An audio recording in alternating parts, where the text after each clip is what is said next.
வணக்கம்.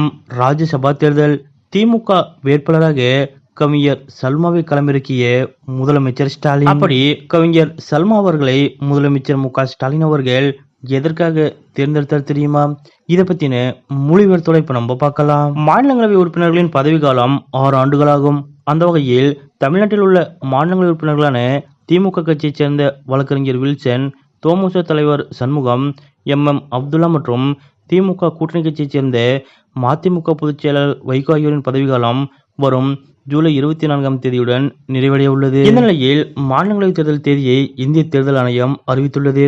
அதன்படி மாநிலங்களவை தேர்தல் தமிழ்நாட்டில் ஜூன் 19ஆம் தேதி நடைபெற உள்ளது. அந்த வகையில் திமுக ராஜ்யசபா எம்பி வேட்பாளராக பலரது பெயர் கடந்த சில மாதங்களாகவே அடிபட்ட நிலையில் யாரும் எதிர்பார்க்காத வகையில் 3 வேட்பாளர்களை முதலமைச்சர் மு.க.ஸ்டாலின் அவர்கள் நேற்றைய தினம் அறிவித்தார். அதன்படி திமுக சார்பில் வில்சன், எஸ்.ஆர். சிவலிங்கம் மற்றும் கவிஞர் சல்மா ஆகியோர் ராஜ்யசபா வேட்பாளராக நிறுத்தப்பட்டுள்ளனர். அதேபோல் முன்னதாக திமுக கூட்டணியில் போடப்பட்ட ஒப்பந்தத்தின்படி திமுக கூட்டணியில் அங்கம் வகிக்கும் மக்கள் நீதி மையத்திற்கு ஒரு மாநிலங்களவை உறுப்பினர் பதவி வழங்கப்படும் என்று முதலமைச்சர் மு.க.ஸ்டாலின் அவர்கள் அறிவித்தார். அதன்படி மக்கள் நீதி மைய தலைவர் கமலஹாசனுக்கு பதவி வழங்கப்படுவது உறுதியாகியுள்ளது. இந்த நிலையில் கவிஞர் சல்மா அவர்களை முதலமைச்சர் மு.க.ஸ்டாலின் அவர்கள் யாரும் எதிர்பார்க்காத வகையில் தேர்ந்தெடுத்ததற்கான பின்னணி குறித்த தகவல் வெளியாகியுள்ளது. அதாவது திருச்சி மாவட்டம் துவரங்குறிச்சியைச் சேர்ந்தவர் கவிஞர் சல்மா.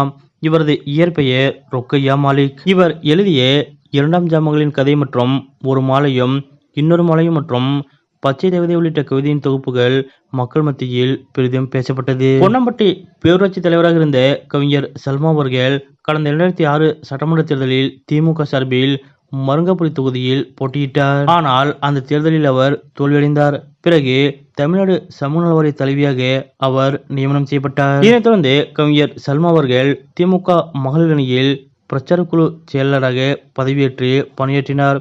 அதனைத் தொடர்ந்து தற்போது செய்தி தொடர்பு பிரிவில் இணைச் செயலராக செயல்பட்டு வருகிறார். இந்த நிலையில்தான் திமுக ராஜ்யசபா எம்பி வேட்பாளர்களாக பல முக்கிய புள்ளிகளின் பெயர் அடிபட்ட நிலையில் யாரும் எதிர்பார்க்காத வகையில் கவிஞர் சல்மா அவர்களை முதலமைச்சர் மு.க.ஸ்டாலின் அவர்கள் மாநிலங்களவை வேட்பாளராக அறிவித்திருக்கிறார். இதன் மூலம் நாடாளுமன்றத்தில் கவிஞர் சல்மா அவர்கள் முதல் முறையாக காலடி எடுத்து வைக்க உள்ளார் என்பது குறிப்பிடத்தக்கது. திமுக ராஜ்யசபா எம்பி வேட்பாளர்கள் லிஸ்டில் பல முக்கிய புள்ளிகளின் பெயர்கள் அடிபட்ட நிலையில் யாரும் எதிர்பார்க்காத வகையில் முதலமைச்சர் மு.க.ஸ்டாலின் அவர்கள் தேர்ந்தெடுத்த இந்த 3 வேட்பாளர்கள் பற்றிய உங்களுடைய கருத்துக்கள் என்ன அப்படிங்கிறத மறக்காம கமெண்ட்ல குறிப்பிடுங்க.